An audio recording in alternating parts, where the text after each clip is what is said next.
Omwancho muligereria omugusio minto. Karibu na inde si channel ya Gusii TV. Niendelee kukufahamisha yenye yanafanyika haswa hasa vinyoro vyetu vya Gusii. Yesterday kulikuwa na mazishi yake mwenda zake Esther Gati. The husband, I know you know, the husband to Esther Gati, Fred Mukaya, also passed on, na familia is yet to confirm the exact day ambaye atazikwa kwa sababu it is totally confused, and this is the reason I want to make this video very short, niwape update kwa kila kitu chenye kinaendelea katika matayarisho kumzika mwenda zake pia Fred Mukaya ambaye ni husband ya Esther Gati ambaye aliweza kufa ile siku mkasa wa moto ulitokea katika nyumba yake kule Kisii. This is what happened.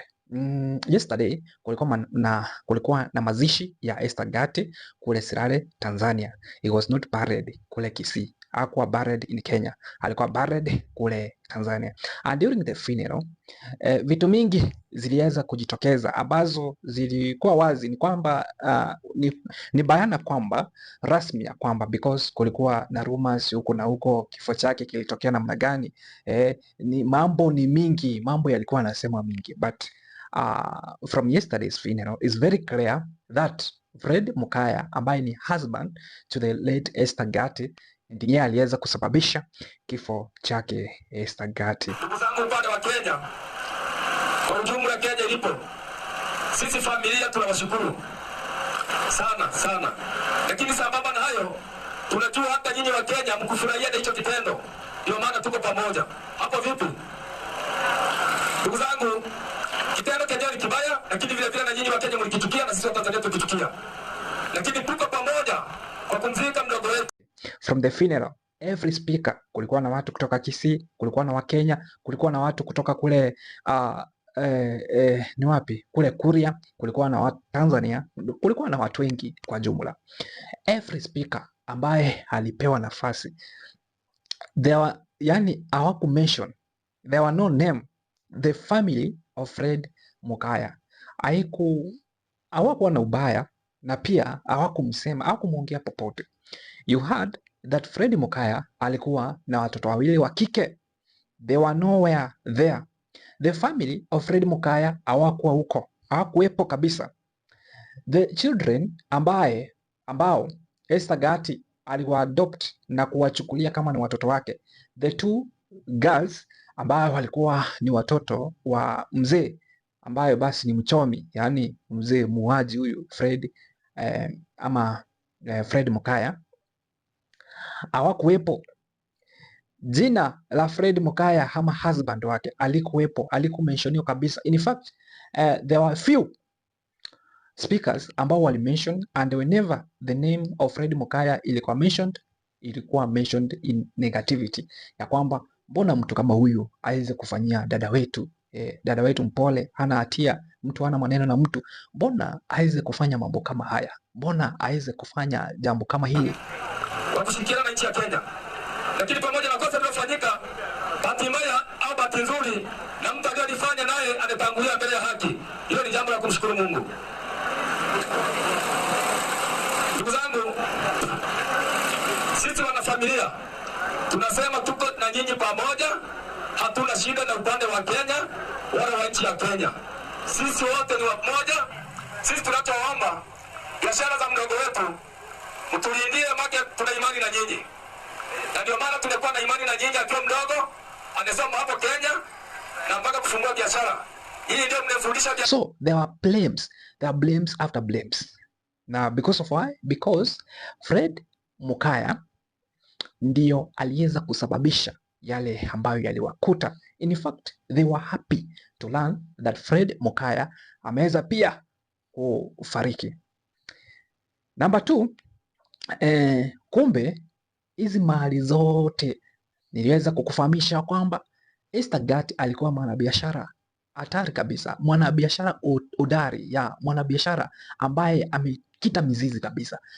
Biashara yake ilikuwa imeenea na alikuwa amefungua maduka mbalimbali. Iliweza kukufahamisha kwamba alikuwa muuzaji wa viatu, manguo na kadhalika. Yaani maduka zake zilikuwa si Kisii pekee, hapana.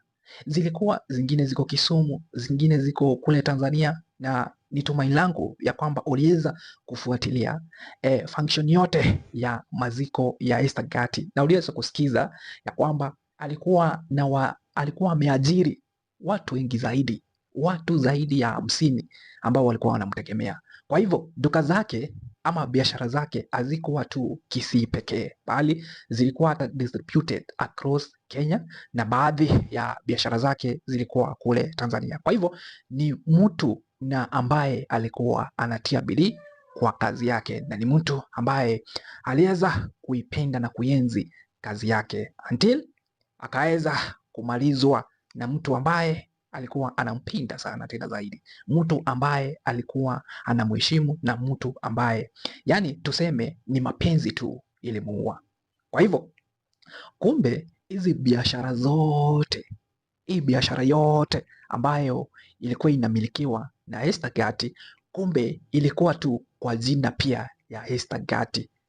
Yani hii biashara, maduka alikuwa na huko town Kisii, maduka zingine alikuwa nazo katika sehemu zingine za taifa la Kenya na hata Tanzania, kumbe zilikuwa zimeandikishwa kwa jina tu lake. Na kwa hivyo hata zile zingine ambazo zilikuwa wanamiliki pamoja, baada ya kifo chake na baada ya familia kuondoa ya kwamba mke ama mume wake huyu mwenye alikuwa anaitwa Fred Mukaya ndio aliweza basi kusababisha kile kifo chake, waliweza ku make sure that wameprotect mali ya dada yao,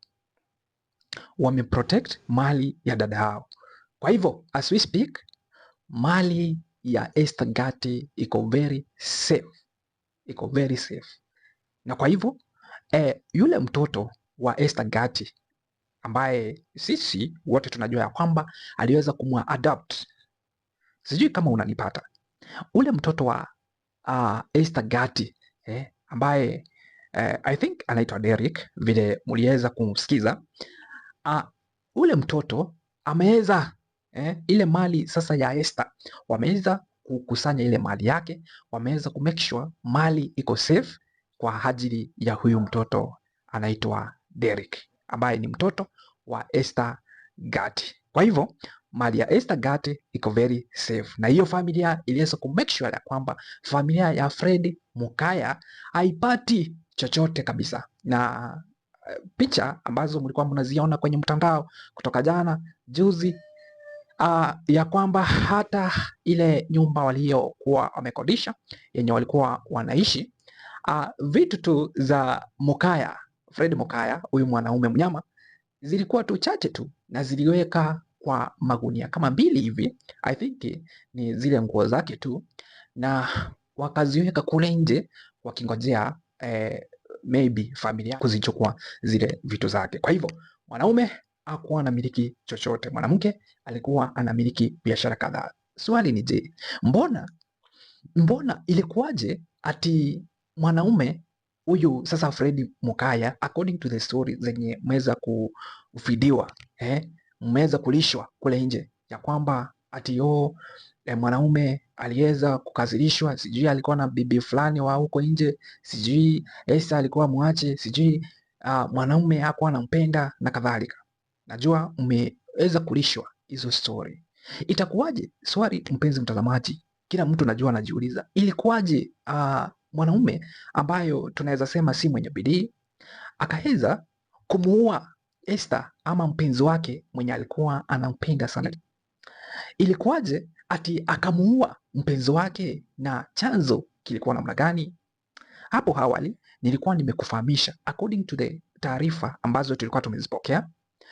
Tuliweza kukufahamisha kwamba tuliweza kuongea na nani ama maid wa ile nyumba, tuweza kuongea na majirani kwa ile apartment, na kitu ambacho nilikwambia ni kwamba mwanaume na huyo mwanamke ambayo ni Esther Gati walikuwa na ugomvi wa kijumbani, walikuwa na kutoelewana kabisa, kila kukicha, kila siku, kila usiku ni vita tu, matusi na kurushiana makombora ya maneno. Ilifika mwisho hiyo siku ambapo mwanaume aliona ya kwamba wacha tu niweze kummaliza, pengine venye mambo ya huko nje ati aweze kumiliki ile mali yake, but haikuwezekana kwa sababu pia yeye aliweza kushikwa na ile mkasa wa moto, na yeye ikupita siku 3-4 na yeye pia akamfuata Esther Gati. Lakini niseme hivi, sometimes hasira inaweza kufanya ufanye jambo ambalo huenda utakuja kuregret wewe mwenyewe, ama utasababishia familia yako iweze kujutia. Kwa nini? Kwa sababu sometimes tunafanya vitu na wepesi fulani, yani hatuchukui muda kufikiria. Sometimes it's good to take time to think before we act. As they say, it's the wind that blows down the scaffoldings. Na niweza kuwafahamisha hivyo, sometimes wakati jambo tunalipata si rahisi, ni vizuri tu tuchukue muda wetu ili tuweze kutafakari, je, hii decision itakuwa namna gani? Na kila wakati vile niliweza kukufahamisha hapo awali na vile ninazidi kukufahamisha, kila wakati tunapoona jambo aliendi sambamba, ni vizuri tu kuongea na wenzetu ambao watatupea mawaidha, kwa sababu sisi peke yetu huenda tukamake decision yenye iko wrong, na most of the time wacha tu tumgeukie Muumba, tumuulize, je, namna gani tutaishi hii dunia tukiwa hivi na hivi? Je, mbona haya yatukumbe namna hii? Na hakika vile maandiko yanatuambia kwamba kila kitu iko na sababu na kila kitu iko na solution, na tukimuomba Mungu tutaonyeshwa na tuweze kutufungulia macho ili tuweze kumake right decision. Kwa hivyo but yashafanyika. Hii ni funzo wangu nawe ili tuweze kufanya maamuzi ya busara, maamuzi mema, tufikirie before to act. Lakini yote 9, 10 ni kwamba familia aswa ya Esther Gati nimeweza kuipea pole zangu, kwa sababu ni wakati mgumu aswa kwa ule mtoto ambaye alikuwa ana depend sana kwa Esther, na hata wale watoto wawili wenye walikuwa watoto wa Freddy ambao Esther aliwachukulia kama wanawake. Najua tu wako very innocent, na wakati kama huu ningependa kuwaombea Mwenyezi Mungu aweze kuwalinda na waweze kugrow kwa Mungu, wakijua kwamba kila kitu tu kili happen for reasons, na wakati wana make decision wakumbuke ya kwamba the past iko tu history, ili wasome from the past, ili wakati wana make decision on future waweze ku make decision ambayo ni bora zaidi kwa manufaa yao, ya familia yao, na hata watu wote ambao wanawazingira.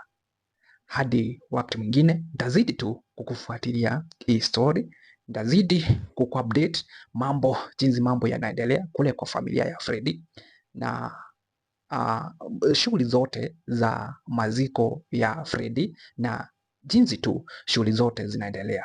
Hadi wakati mwingine, mimi wako AC Bon na hii ni Gusii TV. Stay tuned. Kama hujaweza kusubscribe, ingia hapo chini, uklik hapo pameandikwa subscribe, na usisubscribe tu bali tu uturn on the notification bell, ili tukikuletea video mpya kama hii utakuwa among the first viewers kuitazama.